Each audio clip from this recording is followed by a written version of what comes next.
પ્રધાનમંત્રી નરેન્દ્ર મોદી 26 મે અમદાવાદ આવશે। અમદાવાદ ખાતે ભવ્ય રોડ શો કરશે પ્રધાનમંત્રી। ઓપરેશન સિંદૂર બાદ પ્રથમ વખત અમદાવાદ આવી રહ્યા છે પ્રધાનમંત્રીના રોડ શોની તૈયારીઓ પૂરજોશમાં છે। અમદાવાદ એરપોર્ટથી ઇન્દિરા બ્રિજ સુધી રોડ શો યોજાશે। રોડ શોના રૂટ પર લગાવાયા છે વિવિધ પોસ્ટર્સ। प्रधानमंत्री नरेंद्र मोदी आगामी 2 दिवसना गुजरात प्रवासे આવી રહ્યા છે। हालांकि ऑपरेशन सिंदूर જે થયું હતું ને તેના કારણે જડબાતોડ જવાબ ભારતીય સેનાએ પાકિસ્તાનને આપ્યો હતો। ત્યારબાદ પ્રધાનમંત્રી નરેન્દ્ર મોદીનું ગુજરાતમાં આગમન થઈ રહ્યું છે, ત્યારે તેને ખૂબ હર્ષોલ્લાસ સાથે વધાવવામાં આવી રહ્યા છે। જે અંતર્ગત અમદાવાદથી એટલે કે અમદાવાદ એરપોર્ટથી માંડીને ઇન્દિરા બ્રિજ સુધીનો 5 થી 6 કિલોમીટરનો જે અંતર જે છે ત્યાં આ રોડ શો જે છે તે યોજાવાનો છે। અત્યારે હાલ તમામ પ્રકારની તૈયારીઓ રોડ શોની જોવા મળી રહી છે અને રોડ શોના કારણે અત્યારે હાલ તૈયારી જે છે તે કરવામાં આવી છે। ઠેર ઠેર આ પ્રકારના જે મંડપ જે છે તે પણ લગાવવામાં આવે છે। સાથે સાથે સમગ્ર રૂટની અંદર આ પ્રકારે તિરંગો જે છે તે લગાવવામાં આવ્યો છે। તિરંગાની સાથે રાષ્ટ્રધ્વજ પણ ઠેર ઠેર લગાવવામાં આવ્યા છે।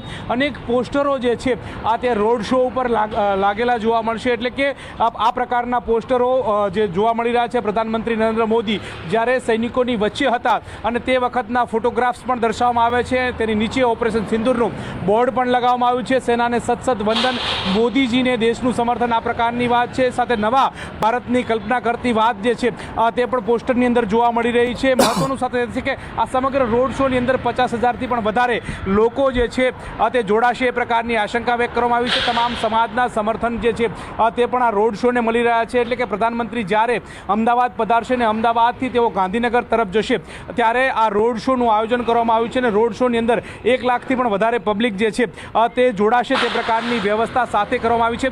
સાથે સાથે ઠેર ઠેર નાના સ્ટેજ પણ લગાવવામાં આવે છે કે ત્યાંથી પ્રધાનમંત્રી નરેન્દ્ર મોદી પસાર થાય તો રાષ્ટ્રભક્તિના રંગે રંગાયેલા લોકો જે છે તે દેશને સમર્થન કરવાની વાત જે છે તે પણ રજૂ કરશે।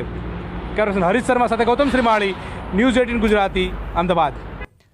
દિલ્હીમાં રાઇઝિંગ નોર્થ ઇસ્ટ સમિટમાં રિલાયન્સ ઇન્ડસ્ટ્રીઝના ચેરમેન મુકેશ અંબાણીએ પીએમના વખાણ કર્યા। તેમણે ઓપરેશન સિંદૂરને લઈને પ્રધાનમંત્રી મોદીને અભિનંદન પાઠવ્યા। Let me begin by saluting our beloved Prime Minister Shri Narendra Modi ji for the resounding success of Operation Sindoor.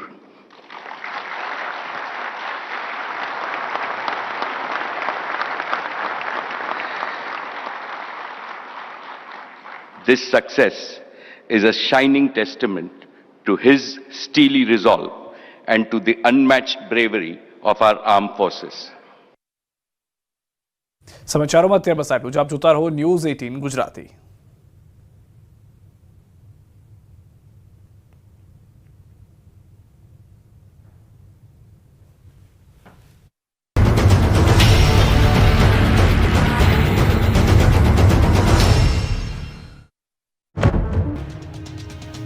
ગુજરાતના ખેડૂતોના માથે ઘાત પર ઘાત આવી રહી છે। હજુ તો માવઠાના મારથી ઊભા થયા નથી, તે હવે વાવાઝોડાનો ખતરો ઊભો થયો છે। ગુજરાતના દરિયાકાંઠે સૌથી ખતરનાક વાવાઝોડું ટકરાવવાની સંભાવના છે। ઈસ્ટ સેન્ટ્રલ અરબ સાગરમાં સર્જાયેલું લો પ્રેશર આવતીકાલ સુધીમાં ડિપ્રેશનમાં ફેરવાય તેવી શક્યતા છે।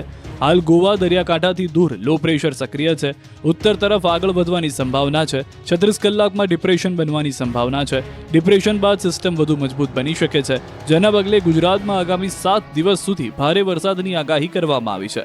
7 દિવસ સુધી ગુજરાતના વિવિધ જિલ્લાઓમાં છૂટાછવાયા સ્થળે થંડરસ્ટ્રોમ સાથે ભારે વરસાદની આગાહી કરવામાં આવી છે। દક્ષિણ ગુજરાત અને દક્ષિણ સૌરાષ્ટ્રના ભાગોમાં વરસાદની આગાહી છે। અમદાવાદ અને ગાંધીનગરમાં થંડરસ્ટ્રોમ એક્ટિવિટી થવાની શક્યતા છે। 7 દિવસ સુધી વલસાડ, નવસારી, તાપી, ડાંગ, સુરત, ગીર સોમનાથ, દીવ, અમરેલી, ભાવનગર, રાજકોટ, જામનગર, દ્વારકામાં ભારે વરસાદ સંભવ છે।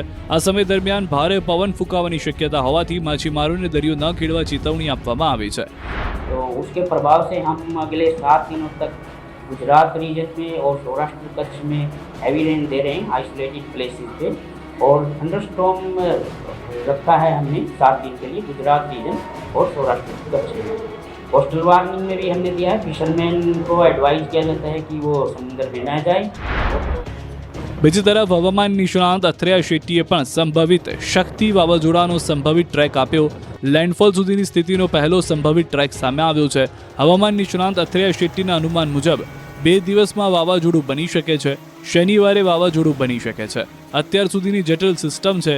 આની સામે બિપોરજોય સરળ હતું. વેલમાર્ક લો પ્રેશર હવે ડિપ્રેશન બનતા તરફ છે. 24 થી 48 કલાકમાં સ્થિર રહી શકે છે સિસ્ટમ. એક જ જગ્યાએ ગોળ ગોળ ફરતું રહેશે. સમુદ્રનું તાપમાન વિન્ડ શિયર મજબૂત બનાવશે. આવતીકાલે ડીપ ડિપ્રેશન સર્જાશે.